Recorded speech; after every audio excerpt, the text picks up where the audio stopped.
اگر وہ احترام کرتے ہیں، ان کی دعائیں لیتے رہتے ہیں، تو وہی سب سے خوش نصیب بچہ ہے۔ اور جو خدمت زیادہ سے زیادہ جو کرتا ہے یا کرتی ہے، وہ بھی بہت بڑا مرتبہ والا ہے اور بہت مرتبے والی ہے۔ اس لیے ایسے جو لوگ ہوتے ہیں، اللہ تعالیٰ کسی کسی کو توفیق دیتا ہے، ہر کوئی نہیں کر پاتا، تمام چیزیں میسر ہیں، لیکن وہاں پہ وہ معاملہ خالی رہتا ہے۔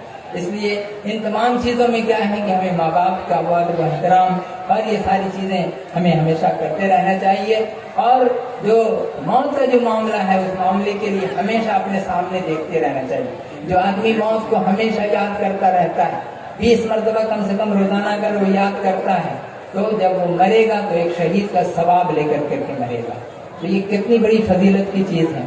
تو الحمدللہ ہم لوگ کے یہاں جو مرثیہ جو پڑھا جاتا ہے وظیفے کے بعد، اس میں 20 مرتبہ کیا اس سے زیادہ ہی جو ہے موت کی یاد ہے، جس میں ہم سنگ گے ایک دن ہم اسی صورت سے آخر فنا آخر فنا آخر فنا آخر فنا، یعنی آخر میں فنا ہے، کوئی چیز باقی نہیں رہنے والی، ہر چیز ختم ہونے والی ہے۔ اور اسی صورت سے یعنی جیسے اگلے کا جتنے لوگوں کا ذکر ہوا، جن نبیوں کا ذکر ہوا، جیسے یہ لوگ یہاں سے رخصت ہو گئے، ہم بھی ویسے چلے جائیں گے۔ یہی موت کی یاد ہے، اور یہ جب موت کی یاد ہم کرتے ہیں تو اس سے اللہ تبارک و تعالیٰ کی یاد اور اس کے آگے ہمیں جھکنے کا اور زیادہ موقع ملتا ہے، اور اس کے لیے ہم لوگ تیار ہوتے ہیں۔ یہ جو ہم لوگوں کی جو چیز ہے، یہ جو عرس کل مجلس ہے، یہ عرس کل ہے کیا؟ یہ عرس کل یہی ہے، درشن پڑھ اللہ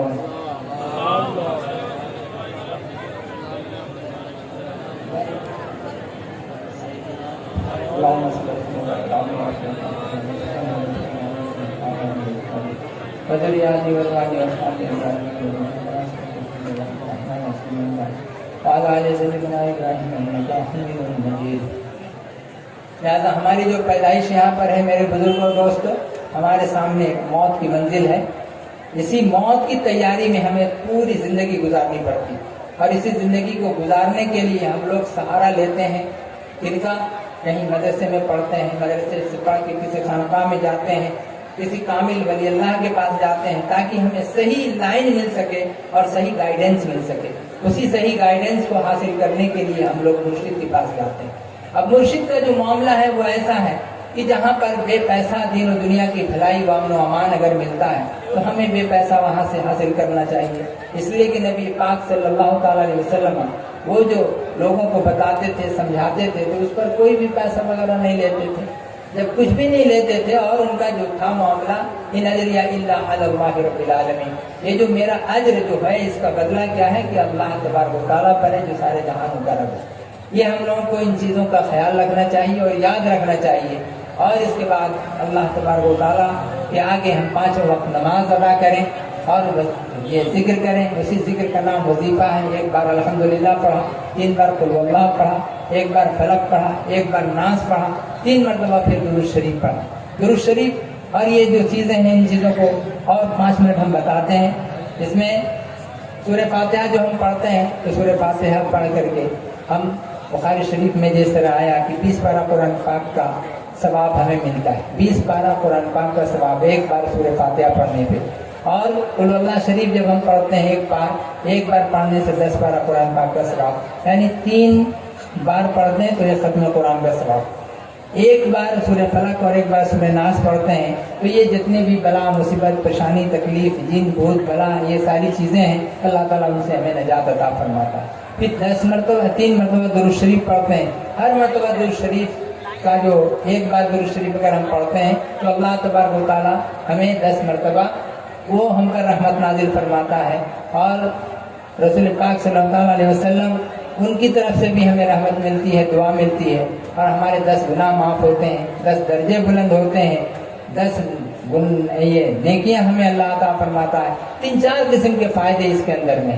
اور درود شریف کے بارے میں رسول پاک صلی اللہ علیہ وسلم سے ایک صحابی عرض کرتے ہیں، یا رسول اللہ میں اتنا درود پڑھتا ہوں، رسول اکرم صلی اللہ علیہ وسلم فرماتے ہیں کہ تم اور زیادہ پڑھو، تو وہ اور پڑھتے ہیں، پھر اس کے بعد پھر کہتے ہیں یا رسول اللہ میں اتنا پڑھتا ہوں، کہتے کہتے کیا ہے کہ میں آدھا وقت صرف درود ہی پڑھتا ہوں، تو رسول پاک صلی اللہ علیہ وسلم نے فرمایا اور پڑھو، یعنی جتنا زیادہ سے زیادہ ہم درود شریف کی کثرت کریں گے قیامت کے روز اللہ کے رسول صلی اللہ علیہ وسلم کے ساتھ ویسا ہی ہمارا حشر ہوگا۔ تو یہ جو معاملہ ہے کہ درود شریف کی کثرت زیادہ پڑھنا، اگر ہم اس کو زیادہ سے زیادہ ہم پڑھتے ہیں تو اس سے ہمارے اوپر اللہ تبارک و تعالیٰ کی 10 رحمتیں اترتی ہیں، 10 گناہ ہمارے معاف ہوتے ہیں، 10 نیکیاں لکھی جاتی ہیں، 10 درجے اللہ بلند فرماتا ہے۔ یہ 4-5 قسم کے جو فائدے ہیں، اور یہ درود کا جو معاملہ ہے ہم جب یہاں سے پڑھتے ہیں تو وہی درود رسول پاک صلی اللہ علیہ وسلم تک پہنچا دیا جاتا ہے، اور ان کو بتا دیا جاتا ہے کہ آپ کے فلاں امتی نے یہ درود شریف بھیجا۔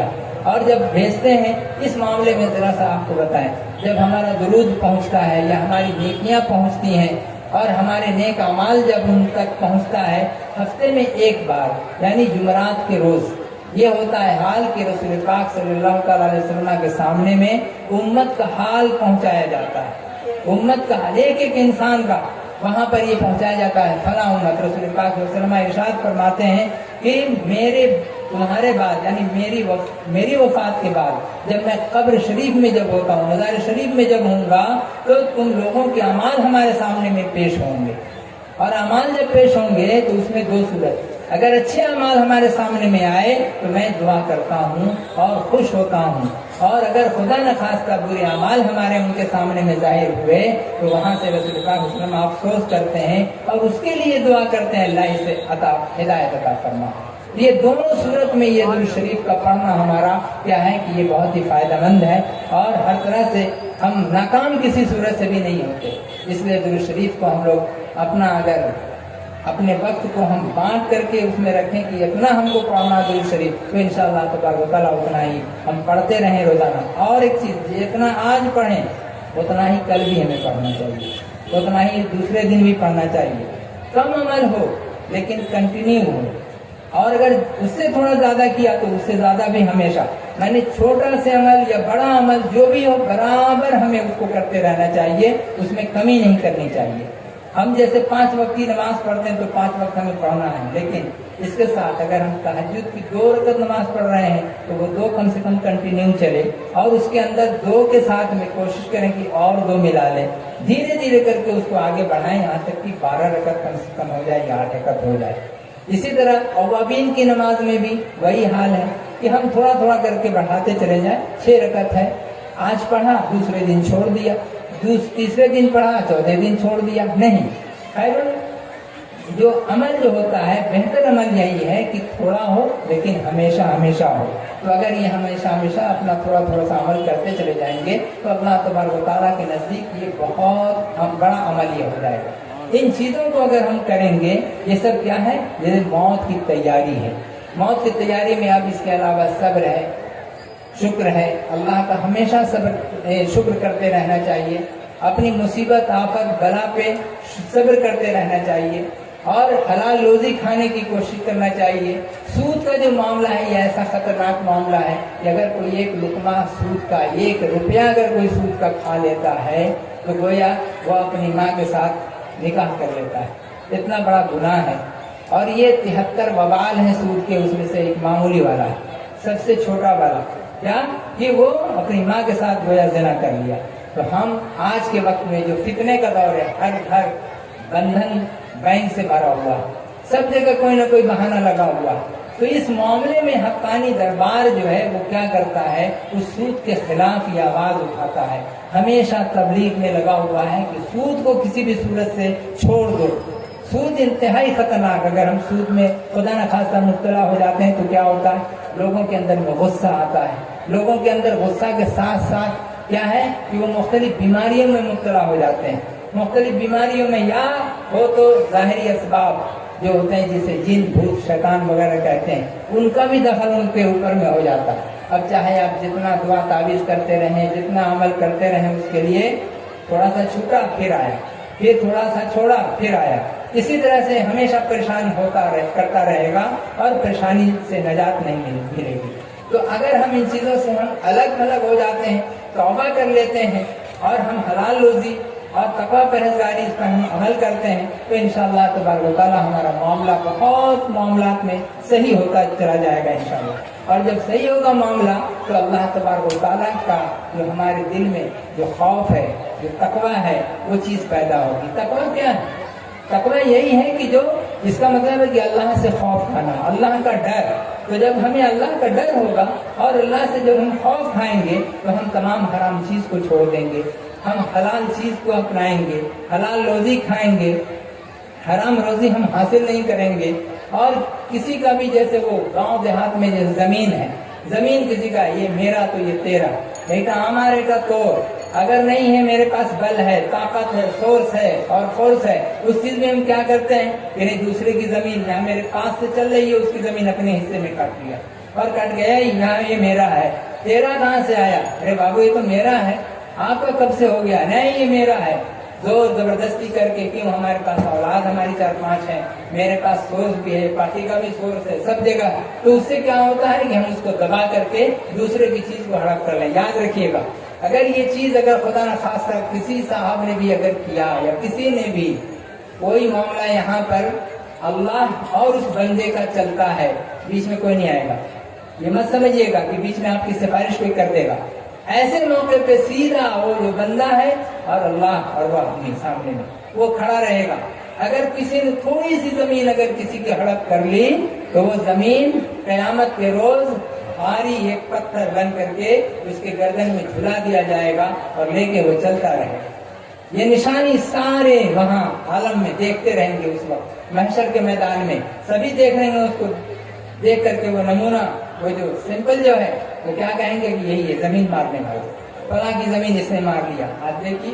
آدمی ان چیزوں کی پرواہ نہیں کرتا، کیوں؟ اللہ کے سامنے کھڑے ہونے کا خوف نہیں ہے لوگوں کو، اللہ کے سامنے جواب ہم کو دینا ہے، کچھ بولنا ہے، وہ ڈر ختم ہو گیا۔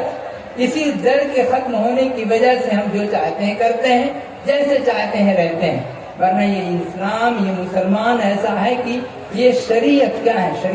شریعت ہے ایک راستہ، وہ راستہ کہ جس پر انسان اپنی زندگی گزارے، اسی راستے پر چلے، تو اسی راستے کا نام شریعت ہے۔ شریعت میں کیا ہے؟ نماز ہے، روزہ ہے، زکوٰۃ ہے، حج ہے، راستے کا حق ہے، راستے کے حق کے ساتھ زمین کا، پڑوسی کا حق، زمین والوں کا حق، کسی دوسرے کی چیز اپنے اندر نہ لے، کسی کو دھوکہ نہ دے۔ آج کے وقت میں وہ آدمی سب سے زیادہ عقل مند مانا جاتا ہے اور سورسفل، جو کسی کی جگہ دبا لے، جو کسی کی زمین دبا لے اور زور شور کے ساتھ، دعوے کے ساتھ، تو ہی ہمارے سامنے کی দাঁড়াতে পারবি না, সব আমার আছে, কি তুমি কি করবে, যা করে নেয়, যা করার আছে করে নেয়।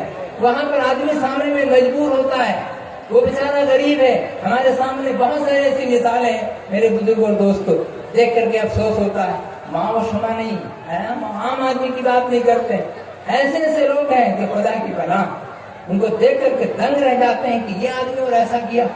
اللہ تعالیٰ ہم تمام لوگوں کو اللہ کے اس کے جو بتائے ہوئے راستے ہیں، رسول پاک صلی اللہ علیہ وسلم کے جو طریقے ہیں، اس پر ہم لوگوں کو چلنے کی توفیق عطا فرمائے، آمین ثم آمین۔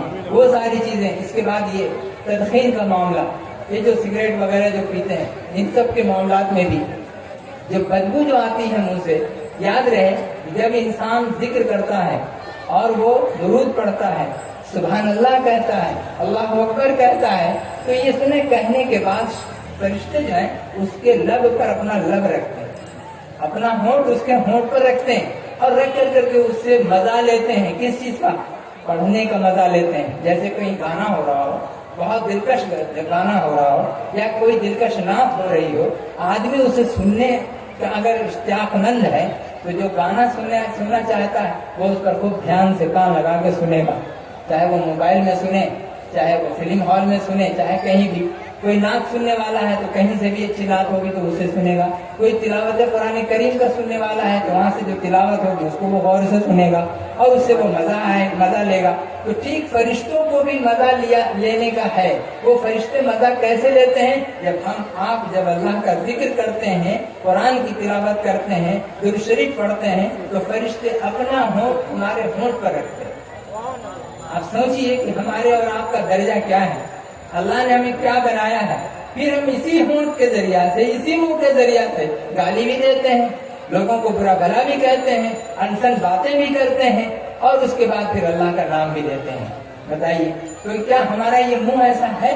ہم یہی منہ پھر قیامت کے روز اللہ کے سامنے لے کر کے جائیں گے، اس کے سامنے ہم اپنا منہ دکھائیں گے، یہی منہ ہے اللہ جس سے ہم تیری نافرمانی کرتے تھے، تیرے بندوں کو ہم